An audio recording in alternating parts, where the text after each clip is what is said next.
विवेकानंद ने भी एक बार कहा था कि जो भी विचार, भावना, स्थान आपको मन से कमज़ोर करे, उस स्थान को, उस परिस्थिति को बिल्कुल विष की तरह त्याग दो। हमें अपनी समस्त संभावनाओं को साकार कर देना चाहिए। जो हम श्रेष्ठतम से श्रेष्ठतम हो सकते हैं वो अभी हो सकते हैं, क्योंकि हमारे पास अभी वो शक्ति है, वो ऊर्जा है। बाद में तो डीके होता है ना एनर्जी का, समय के साथ साथ एनर्जी घटती है, बढ़ भी सकती है अगर आप उसे बढ़ाना चाहें। लेकिन ये जो अवस्था है, ये जो युवावस्था होती है, इसमें सबसे ज़्यादा शक्ति होती है। तो आप इस एज में क्या करें कि अपनी समस्त संभावनाएं जितनी भी हैं, अगर उनको पूरा करने के मार्ग में कोई आड़े आ रहा है, कोई बाधा बन रही है, कोई भी डिस्ट्रैक्शन हो, मोबाइल हो, रील हो, लड़की हो, दुनिया भर की कोई भी डिस्ट्रैक्शन हो, अगर आप सही मार्ग में चल रहे हैं, अगर उसके आड़े आ रही है तो फिर वो बहुत खतरनाक है आपके लिए। उसको तुरंत वहीं पे छोड़ दो, विष की तरह त्याग दो।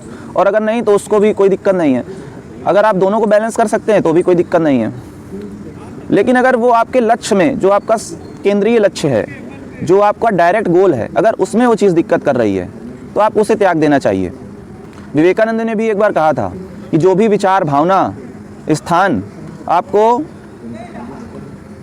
मन से कमज़ोर करे, उस स्थान को, उस परिस्थिति को बिल्कुल विष की तरह त्याग दो, नहीं तो आपके जीवन को बिल्कुल जर्जर कर देगा। और ये बात सही भी है। और साथ में ये भी इमेजिनेशन किया करो, जब लोग गलत इमेजिनेशन करके गलत जीवन में इतना आगे बढ़ जाते हैं, तो आप तो सही इमेजिनेशन कर रहे हैं ना, तो आप अच्छा इमेजिनेशन किया करो कि अगर मैं इस अमुक मार्ग से, अपने सही मार्ग से गुजर गया, अपने सही लक्ष्य की तरफ आगे कदम बढ़ा लिया और उस पर थोड़ा सा संघर्ष करके उसको हासिल करने के लिए दम लगा दी, तो क्या मज़ा आएगा। इसको इमेजिन किया करो, और इमेजिन करने से थोड़ा उसमें मन भी लगेगा, क्योंकि है तो सब विचार ही ना। विचार, माइंड ही मैटर बन जाता है, माइंड ही मैटर पर प्रकट होता है, एक तरीके से हम ये बोल सकते हैं। जैसा इस माइंड में होगा वही बाहर होगा। कहा भी जाता है कि दुनिया एक इल्यूजन है, जैसा आपने माइंड में क्रिएट कर रखा है वही आपको बाहर रिफ्लेक्ट हो रहा है। तो अपने मन के विचारों को, जो आपको हाईएस्ट लग रहा है, उस हाईएस्ट तक पहुंचने के लिए अपनी हाईएस्ट एनर्जी लगाइए माइंड की। और हाईएस्ट एनर्जी माइंड की क्या है? विचार। और विचार लगातार चलते रहते हैं, तो उन विचारों की जो फ्रीक्वेंसी है वो अलग अलग इधर उधर के विचार आने से अच्छा है कि आप थोड़ा सा ऑब्जर्व करते हुए, माइंड पर थोड़ा कंट्रोल लाते हुए लगातार अपने हिसाब से माइंड के विचारों को डिज़ाइन करें, या फिर उनको अपने हिसाब से चलाएं। उनको कुछ एक्टिविटीज़ से जोड़ दें जो आपके लक्ष्य की तरफ पहुंचाने में सहायक हों। जैसे अगर आप बॉडी बनाना चाह रहे हैं तो आप कहीं ना कहीं जिम ज्वाइन कर लें।